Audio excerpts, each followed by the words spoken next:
Bonjour à tous, avec l'aide de Dieu, nous allons étudier le Rambam, le 23e chapitre des lois de Mechira, des lois relatives à la vente. Dans le chapitre précédent, on a appris que En Adam Makne Dava Shelo Balolam. Quelqu'un ne peut pas transmettre la propriété de quelque chose qui n'est pas encore arrivé au monde. Par exemple, si quelqu'un il dit à l'autre, je te vends tous les fruits que cet arbre va amener, mais il n'y a pas de fruits maintenant. Alors il lui a vendu quelque chose qui n'est pas encore arrivé au monde, eh bien, il ne peut pas transmettre la propriété de quelque chose qui n'est pas venu au monde.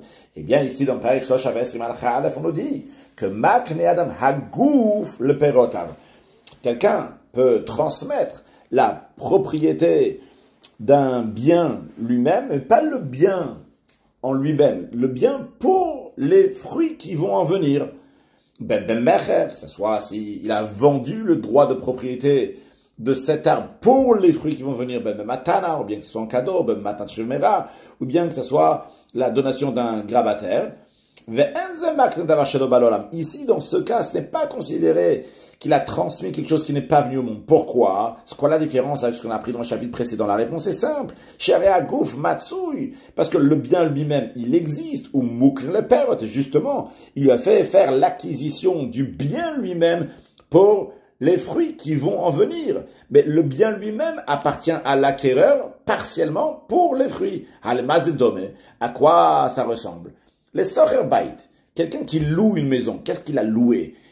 Il n'a pas acheté la maison elle-même. Il a loué le droit de jouir dans cette maison à travers la maison. Au Sad el Achaver, ou bien quelqu'un qui loue un champ à autrui. Chez Loïc Nalo Hagouf, il lui a pas fait faire l'acquisition du bien lui-même, de la maison elle-même, du champ même. Elle a tagouf. L'acquisition qu'il lui a fait faire, c'est la jouissance de ce bien. Alors, quand on vend la jouissance du bien, mais comment on vend la jouissance du bien? Pas juste la jouissance telle qu'elle est.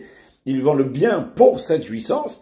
Alors là, c'est bon. En autre mot, il y a trois manières. Il y a une manière qui lui a vendu juste la jouissance, donc quelque chose qui est tout à fait théorique, qui a rien de concret, et la vente est nulle. C'est ce qu'on a appris dans le chapitre précédent, lorsqu'il vend uniquement les fruits de la chose. Il y a une deuxième manière, c'est que il vend carrément la chose, donc on fait une vente qui est tout à fait normale, le champ lui appartient, la maison lui appartient, et il y a une intermédiaire, et c'est justement de ça qu'on parle ici, c'est lorsqu'il lui a vendu pour jouir, donc il n'a pas vendu juste la jouissance, il lui a vendu le bien pour la jouissance de ce qui va en venir. Halachabet, comme le Ram donc s'explique tout de suite, Keitzat comment ça, Kegon, Shemachar, Shenatan Sadel Perotea. Si il a vendu ou bien il a donné en cadeau le champ pour les fruits qui vont venir de ce champ. Ben Lizman Katsu, que ce soit pour un temps déterminé, pour 1 an, pour 10 ans. Ben Kolibe Chayav Shel Mocher, ou bien qu'il a vendu ou donné pour tant que le vendeur il a envie, ou Kol Shel Okeach, ou bien tant que l'acheteur est en vie. Vouadin le Mocher, il a le perota, de même si il a vendu ou bien il a donné en cadeau un arbre pour les fruits qui vont venir. Au Rachel le Gizata, ou bien une brebis pour la tonte, au Beima, ve Shifra, ou bien un animal, ou une servante cananéenne, donc pour les petits qui vont naître de cet animal, ils vont appartenir à l'acquéreur, ou bien donc les petits serviteurs qui vont naître de cette servante cananéenne, ils vont appartenir à l'acquéreur, l'acheteur, au Eved le Maseyada, ou bien qu'il a vendu un serviteur cananéen, non pas le corps même du serviteur cananéen, mais il lui a vendu donc tout ce que vont faire ses mains, donc de ce serviteur cananéen vont lui appartenir. Bakol, dans tous ces cas-là, mim karob matnato kayam, sa vente ou bien son don est valable. Parce qu'il n'a pas vendu quelque chose qui n'est pas dans le monde, il a vendu quelque chose qui est dans le monde pour ses fruits qui vont en venir. Donc c'est pas une vente à 100%, mais c'est une vente pour justement ces choses-là, pour ces détails-là, et c'est une vente qui est valable.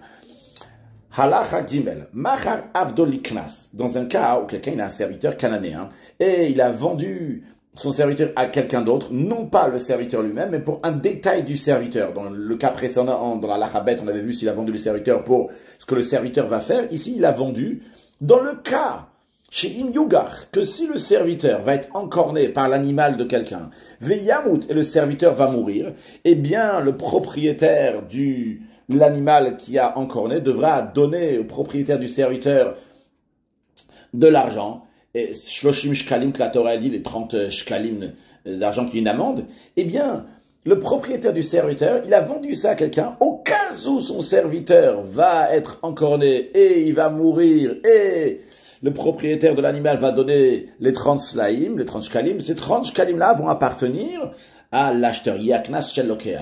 Eh bien, dans ces cas-là, Arrêtez ça, fait que c'est un doute dans la Gemara, on n'a pas trouvé est-ce que c'est une bonne vente ou pas. Et les firas, c'est la raison pour laquelle que, vu qu'on a un doute de base, on dit lokana, on dit que l'acheteur n'a pas fait l'acquisition, donc il va pas recevoir cette amende si le serviteur va être encorné et il va mourir, le propriétaire de l'animal va donner 30 shkalim au propriétaire du serviteur, on va pas dire que ça appartient à l'acheteur.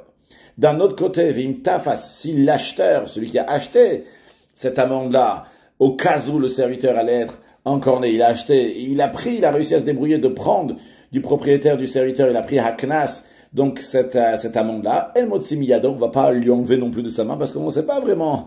Est-ce que peut-être il a raison, peut-être ça lui appartient, c'est un doute. Halakha Dalet. Machar ilan nazé ou perot avle acher. Dans un cas où il a vendu un arbre à une personne et les fruits de cette même arbre, il a vendu à une autre personne, eh bien, ça marche pas. Le shir comme à perot. Il n'a pas laissé au deuxième l'endroit où poussent les fruits, et donc, en conséquence, le deuxième, l'autre, il a rien du tout, donc il n'a pas de fruits, ça n'existe pas ça. Il y a un cas dans lequel il y a une exception, c'est quand s'il a vendu l'arbre, il a laissé les fruits pour lui-même. Si moi je suis le propriétaire de l'arbre, je te vends l'arbre, mais au moment de la vente, il lui a dit, écoute, les fruits de l'arbre qui vont venir, eh bien, ils restent sur moi, c'est moi qui les prendrai. Il y a dans ce cas-là, Areshir, mais comme Perot ici, on considère qu'il a laissé pour lui l'endroit où poussent les fruits, Afalpichelo Peresh, même s'il n'a pas dit explicitement que son intention, elle n'est pas juste les fruits seuls tels qu'ils sont. Donc c'est des choses qui ne sont pas vues dans le monde. Il aurait dû dire et préciser qu'il est en train d'ici de laisser pour lui-même une partie de l'arbre. Quand on dit une partie de l'arbre, pas dans le sens de quantité, mais dans le sens donc de la qualité ici. Il y a une partie de l'arbre qui lui appartient, en autre mot que les fruits qui vont venir de l'arbre lui appartiennent. Donc il a acheté un gouffre, le perrotav, il garde pour lui. Il n'a pas acheté, donc il n'a pas vendu le gouffre pour les fruits. On ne dit pas ça, qu'il a pas vendu et qu'il a tout vendu. On ne dit pas qu'il a tout vendu, on dit en effet qu'il a gardé quelque chose pour lui. Pourquoi? A priori, on a dit pour l'autre, le deuxième, il a rien acheté, il n'a pas acheté les fruits. Pourquoi s'il a fait ça la même chose pour lui? On dit que, en effet, les fruits sont à lui. La raison, elle est parce que le gabé parce que lorsqu'il s'agit donc pour soi-même, pour lui-même, il laisse généreusement, il laisse donc pas juste comme ça des fruits, mais il a laissé le gouffre, le perrotav. Il a gardé donc une partie de l'arbre pour les fruits qui vont venir. Alacha he. Celui qui vend un bien immobilier pour un temps déterminé. Eh bien, très bien, ce terrain-là, ce bien immobilier, il est vendu pour le temps qui a été déterminé. Et donc, en conséquence, l'acheteur il va pouvoir utiliser ce bien, donc le bien immobilier, comme il le veut, et il va manger donc les fruits qui poussent dans ce terrain-là, pendant tout le temps de la vente, par exemple pour 10 ans, ou bah, sauf à la fin de ce temps déterminé, par exemple 10 ans, bien Tarzor le terrain va repartir au propriétaire. Donc, dans les halakhot précédentes, on a appris deux choses. On a appris celui qui a vendu le corps de l'arbre, le bien lui-même, pour la jouissance donc des fruits qui vont en venir. Et quand on dit l'arbre, c'est un exemple évidemment, comme le Ram dit dans la Khalev, ça peut être aussi donc lorsque il lui a mis en location donc une maison. La location, c'est que la maison lui appartient pour qu'il va pouvoir jouir de rester dans cette maison-là. Donc, bien qu'il lui a donné donc quelque chose, il lui dit tu peux pouvoir jouir de ces fruits-là, mais la chose elle-même, elle reste chez moi. Ça, c'est une chose qu'on a appris. Une deuxième chose qu'on vient d'apprendre maintenant dans la Chaé, c'est qu'il lui a vendu carrément le terrain pour un certain moment, pour 10 ans par exemple. Alors, la question qui se pose dans la Chavav, le Ram, il dit, quelle est la différence à l'Achik? Yesh ben amocher karkalizman kat, souvent entre celui qui a vendu un terrain bien immobilier pour un certain moment, ça peut être un champ et il y a des fruits là-bas, ben amak ou celui qui a transmis le droit de propriété uniquement pour les fruits, hagouf le perota. C'est quoi la différence? A priori, le principe est le même dans les deux, on a l'impression. C'est que ça appartient toujours au vendeur, et un jour, le vendeur va venir reprendre son terrain. Alors, quelle est la différence à l'arri? Qu'est-ce qu'il y en a une? Le Ram nous dit oui. Chacun et le perot, celui qui fait l'acquisition donc du gouffre, le perota, donc la chose elle-même pour les fruits qui vont venir, pour jouir de ces fruits. Et nous yachol les chanot surat akaka. Celui-là, il n'a pas le droit de changer la forme du terrain de ce bien qui est immobilier. Il n'a pas le droit de changer l'aspect. Velo yivne, il n'a pas le droit de construire là-bas. Velo yaros, il n'a pas le droit de détruire parce qu'il n'a pas de propriété sur le terrain lui-même. Il a uniquement le droit de propriété pour les fruits qui vont venir de ce terrain. Il a le droit, en effet, d'utiliser ce terrain-là, mais sans changer l'aspect du terrain. Avala Konelisman Katsuv, en revanche, celui qui a acheté pour un certain moment qui est déterminé, par exemple pour 10 ans, eh bien, dans ces 10 ans, on laisse un propriétaire à 100%. Au bonnet, il peut construire, au Hores, ou détruire, et pendant tout son temps qui est déterminé dans ce champ, par exemple 10 ans, eh bien, il fait la même chose qu'un acquéreur éternel, c'est-à-dire pour quelqu'un qui a acquis la chose pour toujours, il pourra faire dans son champ, donc il appartient à 100% pendant ces 10 ans. Halacha Zayin. Maintenant, le Ram nous dit, quelle est la différence entre ce qu'on a appris au début de ce chapitre-là, chapitre 23, et ce qui était appris dans le chapitre 22?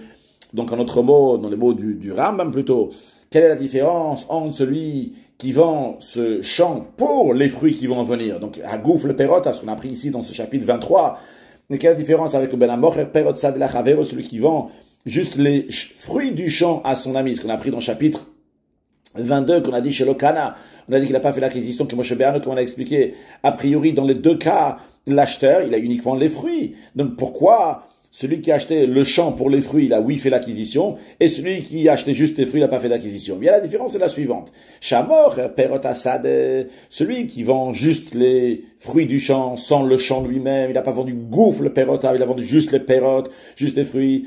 Et bien, dans tel cas, pourquoi l'acquisition n'est pas bonne? Parce que l'acheteur, il n'a pas du tout le droit d'utiliser ce champ-là. Il n'a même pas le droit de rentrer là-bas. Elle a seulement quoi? Ce qu'il pourrait, oui, faire théoriquement, c'est Bishat Otsata Perot. Au moment où il rentre dans le champ pour sortir des fruits qui lui appartiendraient ou bien qu'il voudrait acheter, dans ce cas-là, il pourrait rentrer là-bas. Et encore une chose, le Ram nous dit que le propriétaire du champ peut utiliser ce champ-là comme il veut, même si il a dit qu'il vend les fruits à quelqu'un d'autre. Eh bien, il a le droit d'utiliser le champ, parce que l'acheteur, il a rien eu dans ce champ-là. Ni le gouffre, ni le corps, ni le bien du champ, ni le champ lui-même, ni les fruits qui en découlent. C'est la raison pour laquelle que ce kinyan-là, cette acquisition, est rien du tout. Il a aucune propriété dans le terrain qui est là-bas. C'est la raison pour laquelle que les fruits qui vont en sortir, ce qui va sortir, la jouissance qui va venir, c'est d'avoir chez l'Olam, c'est quelque chose qui n'est pas venu dans le monde. Donc l'acquisition est nulle. Avala mort, ça de les paroter. Par contre, ce qu'on apprend dans notre chapitre 23, celui qui vend le champ pour les fruits du champ, le propriétaire du champ n'a plus le droit de rentrer dans ce champ-là. Et la midata loker, s'il veut rentrer là-bas, il doit avoir l'accord avec le consentement de l'acheteur. De même, encore une chose, l'acheteur, celui qui a acheté ce champ pour les fruits, il peut utiliser ce champ comme il veut. Quand on dit comme il veut, attention, comme on a pris dans la halakha précédente, il n'a pas le droit de changer l'aspect du champ, de construire, de détruire, mais il a le droit donc de l'utiliser, de ce champ-là, d'être là-bas et de faire ce qu'il veut dans ce champ. Donc il a quelque chose de concret, il a un terrain, il a un bien immobilier, et donc on dit ici que c'est pas d'avoir chez le balola, on dit qu'il n'y a pas rien qui est dans le monde, il y a quelque chose qui est dans le monde ici qui lui appartient, c'est le champ lui-même. Halachachet.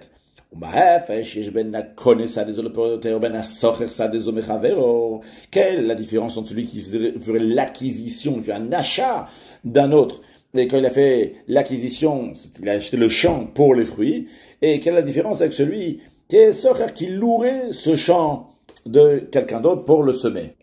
A priori, à première vue, c'est les mêmes, parce que les deux, ils ont les fruits et pas le champ lui-même, pas le bien lui-même. Eh bien, il y a une différence. La différence est la suivante. Chacun et ça de la pérotéa, celui qui a fait l'acquisition du champ pour les fruits qui vont venir de ce champ, les oreilles, il a le droit de semer, ou les notes, ou bien de planter avec des arbres, comme une chire, c'est toute espèce qu'il veut, ou l'ovir, il peut même la laisser juste en friche sans rien faire avec. Par contre, celui qui a loué un champ pour une certaine, pour planter telle et telle chose, il peut pas planter toujours quelque chose d'autre. Comme chez Ber Binyan Srut, qu'on apprendra dans les lois relatives à la location. Par exemple, on apprendra que si quelqu'un il a loué un champ pour planter de l'orge, il peut aussi planter du blé, parce que l'orge, il assomme le champ, il utilise très fortement le champ. Donc si il peut utiliser le champ fortement avec de l'orge, alors la plupart des gens, il peut l'utiliser avec du blé aussi. Par contre, s'il a loué le champ, il a dit, je te le loue pour semer du blé, il n'a pas le droit de planter de l'orge, parce que le blé n'utilise pas le champ si fortement que l'orge. Ça, c'est la première différence. Une deuxième différence, le locataire n'a pas le droit de sous-louer à quelqu'un d'autre. Ah, va la connaît. Mais celui qui a acheté le champ pour les fruits, il peut faire acquérir à d'autres personnes toute l'acquisition que lui il a eue. Halachatet, amocher perot shovar.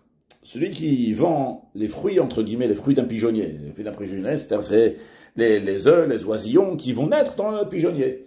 Ou perot kaveret, ou bien les fruits, entre guillemets, d'une ruche. Donc les fruits d'une ruche, donc c'est le miel qui va venir de la ruche. Ou bien les abeilles, les essaims d'abeilles. Il les a vendus la chavero à autrui. Eh bien, Kana, il a fait l'acquisition. A priori, ce qu'il lui a vendu, c'est des choses qui vont venir à l'avenir. Eh bien, quand même, on ne dit pas qu'il a vendu des choses qui ne sont pas venues au monde et que donc l'acquisition n'est pas bonne. Pourquoi? Parce qu'il n'est pas en train de vendre les oisillons, les pigeons qui vont naître, ou bien le miel qui va venir plus tard dans la ruche. Non. Il est en train de vendre le pigeonnier pour les fruits, pour les œufs, pour les oisillons, pour les pigeons, pour les colombes. Via Kaveret, le divcha, et il est en train de vendre la ruche pour le miel, ou bien pour les essaims d'abeilles qui vont naître là-bas. C'est comme si quelqu'un qui louait un cours d'eau à quelqu'un d'autre, que le locataire, celui qui a loué, il a le droit de profiter, de jouir de tous les poissons qu'il va prendre là-bas. Il y a de l'eau, il y a de l'eau. S'il y a des poissons là-bas, tu pourras les prendre. Lui aussi, lui aussi. Il lui a transmis le droit de propriété de ce pigeonnier pour les pigeons qui vont naître. Comme celui qui vend un arbre pour les fruits qui vont venir. Vedin kulan. Et la loi de tout cela, qui dit c'est comme celui qui loue la maison de son ami. Il a loué la maison pour jouir dans les fruits, entre guillemets, de la maison, ça doit pouvoir être là-bas, comme on a expliqué dans la Aleph, que dans tous ces cas-là, il a le droit de profiter, donc de tous les profits, toutes les jouissances qu'il peut en tirer de ça. De même, dans tout ce qui est similaire à ça, qui est considéré comme les fruits du pigeonnier, les fruits de la ruche, etc. En ce qui concerne les œufs, les oisillons eux-mêmes qui se trouvent dans le pigeonnier, et la mère, la maman oiseau ne se trouve encore dessus depuis qu'ils sont nés, eh bien, ils n'appartiennent pas aux propriétaires du pigeonnier, tant qu'ils ne sont pas envolés, donc en autre mot, tant qu'ils ne peuvent pas s'envoler. Car on considère que tous les pigeons qui sont là-bas n'appartiennent pas au pigeonnier, mais ils viennent du hefker, ils viennent d'endroits qui appartiennent à personne. Quand est-ce que le propriétaire du pigeonnier, il peut se dire que c'est à lui, donc ces œufs, là où ces oisillons, c'est uniquement pourquoi? Parce que ils sont dans son khatser, il y a ce qu'on appelle kinyan khatser, l'acquisition de quelque chose qui est dans ma cour. Mais tant qu'il ne peut pas s'envoler, eh bien quand même il ne peut pas dire que c'est à lui. A priori, pourquoi? Ça, ils sont là-bas, c'est dans son khatser, c'est dans sa cour. Eh bien la raison elle est d'avarze xerat rachamim, c'est un décret des sages. Pourquoi les sages ont décrété ça? La raison, elle est parce qu'au Mishum Lotikachem à la balim, il y a une interdiction de prendre la mère, la maman oiseau, lorsqu'elle se trouve sur les enfants. Alors, c'est la raison pour laquelle que Nagouba, littéralement, ils ont touché, donc ils ont fait cette interdiction-là, d'interdire de prendre les petits qui sont sous la mer. Pourquoi? Parce que de peur que pour prendre les petits qui sont sous la mer, la personne, elle va transgresser et elle va prendre la mère qui se trouve au-dessus des petits. Et vu que les sages ont interdit de prendre ces petits de peur qui va transgresser le tikachem à la banim, de prendre la mère alors qu'elle se trouve sur les enfants. C'est la raison pour laquelle que le kinyan khatser, cette acquisition qui est faite, donc parce que c'est dans mon domaine en général elle est valable, mais ici, elle va pas être valable. En revanche, dans un cas qu'ils peuvent en effet s'envoler, il n'y a pas d'interdiction de le tikachem à la banim. Il n'y a pas d'interdiction, il n'y a pas de raison que les sages vont interdire de prendre les petits. Dans ces cas-là, le propriétaire du pigeonnier peut dire que ça lui appartient, et en effet, ça lui appartient, parce que par Kinyan Khatser. Maintenant, en ce qui nous concerne, les filles, c'est la raison pour laquelle.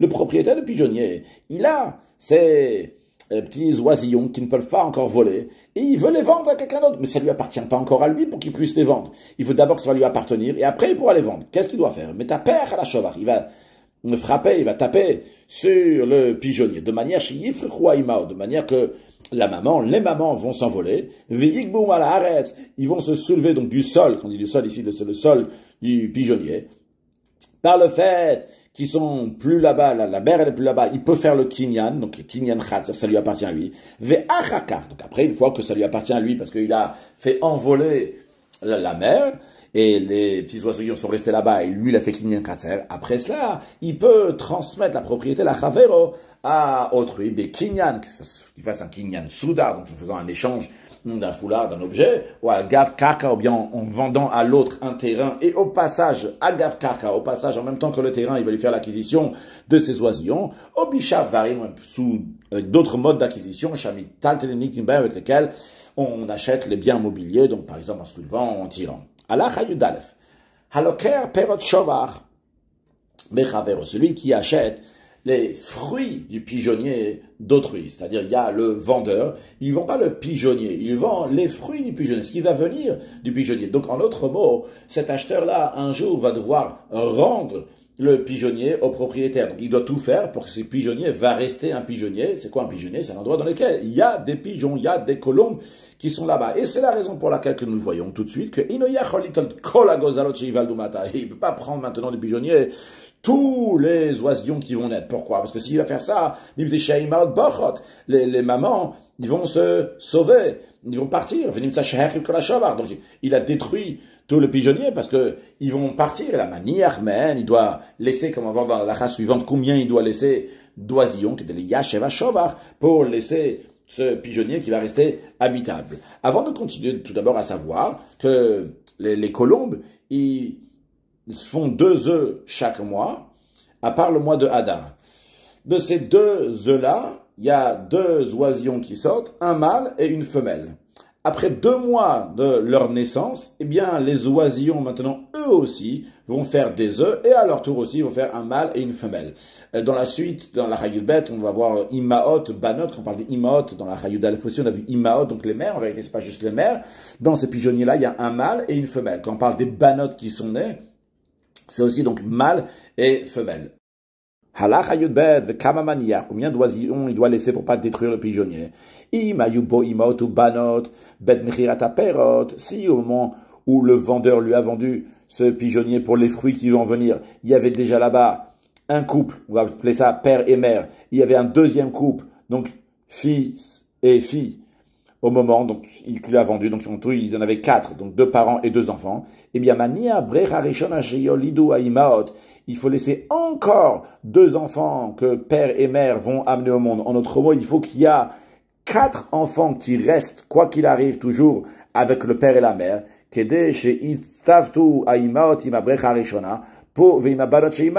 pour que les parents, donc père et mère, qui étaient déjà là, vont s'attacher aussi bien avec la première paire qui est née après la vente, et aussi avec la paire qui était déjà là-bas. En autre mot, il faut qu'il en reste 4 dans le pigeonnier, pour pas qu'ils vont se sauver. Après, les enfants de ce père et mère oiseau, eux aussi, ils vont avoir des enfants. Eh bien, il doit laisser aux enfants, que eux vont avoir des enfants, il faut leur laisser aussi 4 enfants. Ce qu'on appelle ici shte brechot, 2 pères qui vont naître. Le principe est le même, qui est des shitstaft ou abanot, pour que les 2 enfants qui étaient là de base au moment de la vente, quand eux, ils vont avoir des enfants, ils vont aussi avoir 4 enfants pour qu'ils vont rester en compagnie. Et tout ce qui va naître après que le papa, maman, oiseau qui était là-bas ont déjà eu 4 enfants. Et tout ce qui va y avoir après que les 2 enfants qui étaient déjà là-bas de base, ils vont avoir 4 enfants. Tout ce qu'il y a après, Ariel ou Shelo, ça appartient à celui qui a acheté, il a le droit de le prendre parce que le fait qu'il laisse donc les parents avec 4 enfants, systématiquement, ça fait que les parents vont rester avec ces 4 enfants et le pigeonnier ne va pas être détruit. Celui qui achète un autre des produits d'une ruche. Alors, dans les produits d'une ruche, il y a aussi bien les abeilles, il y a aussi bien le miel. Alors, parlons d'abord des abeilles. Eh bien, notel shlosha nechilim. Il a le droit de prendre les premiers essaims d'abeilles, ze achar ze, l'un après l'autre. Mikal ve'elach, après cela, notel nachil ou manière nachil. Il prend un essaim et il en laisse un autre pour le vendeur, pour laisser habitable la ruche, pour pas qu'elle va se détruire. En autre mot, et après, il en prend une sur 2. Halacha yuddalet. Celui qui achète, je sais pas si on dit des gâteaux de miel, donc dans la ruche, il y a du miel, qu'on appelle donc des chalot vaches qui sont là-bas. Manière Bakaver et Shtechalot. Donc lui, il a acheté, en effet, ce miel-là. Mais il doit le laisser là-bas, donc 2 chalot de miel, pour laisser de la nourriture aux abeilles dans la ruche, que de chez le Yifouchou Advorim, pour pas que les abeilles vont partir pendant l'hiver, lorsqu'ils vont plus avoir de miel. Veyel Choulaïn, ils vont partir, donc il va détruire la ruche, alors qu'il a le devoir de rendre cette ruche-là au propriétaire. Halachat Edvav. Haloker Zeitim Mechaveo Lakot. Celui qui achète à un autre des oliviers, pourquoi? Pour quel but? Pour en couper le bois. Alors quand il va couper le bois, est-ce qu'il a le droit d'assommer totalement l'arbre? Eh bien, non. Il doit laisser de manière que ça puisse repousser après. Pour cela, il va laisser une partie de l'arbre donc proche du sol, donc proche de la souche, et il va laisser donc 2 tfachim. 2 tfachim, un tefar, c'est 8 cm, c'est une palme, donc ça représente environ donc 16 cm, il doit laisser, et il coupe le reste qui est au-dessus. La carbe tout la chikva, dans un cas où il a acheté un sycomore qui est vierge, on dit qu'il est vierge, c'est-à-dire qu'il n'a jamais été coupé pour l'instant. Magbiya shroshat tfachim, il doit se lever sa hache à 3 tfachim du sol, donc un tefar encore une fois c'est 8 cm, donc 3 fois 8, 24 cm, et il coupe au-dessus. Sadan shel shikma, s'il a acheté un sycomore, donc il a déjà été coupé, dans ces cas-là, shne tfachim, il doit soulever sa hache de 2 tfachim. Ou bishara, il a note, dans les autres arbres, tefar, il soulève juste sa hache de 1 tefar, et il coupe. Bekanim ou bikfanim, lorsqu'il s'agit des roseaux et des vignes, eh bien, il doit couper minapkak ou le mala au-dessus du nœud, au-dessus de l'endroit donc où ça ressort. Au bitkalim ou barazim, lorsque c'est des palmiers et les cédras, chofer ou mesharesh, il a le droit de creuser et déraciner. Pourquoi le fichier en gizomachlif? Parce que de toute façon, ça va pas repousser. Conclure avec un mot de chassidut, on rappelle ce qu'on a dit à la fin du cours précédent, que gouf le perot, c'est-à-dire que quelqu'un, il vend son corps, entre guillemets, donc ses forces, pour les fruits qui vont venir, pour les pensées, paroles, actions qui sont entièrement données pour Akadosh Baruch Hu. Donc c'est un travail qu'il faut faire de manière que tellement influencer nos forces intérieures que pensées, paroles, actions qui vont sortir, ils vont être pour Akadosh Baruch Hu comme il se doit. Mashiach na, ou une excellente journée.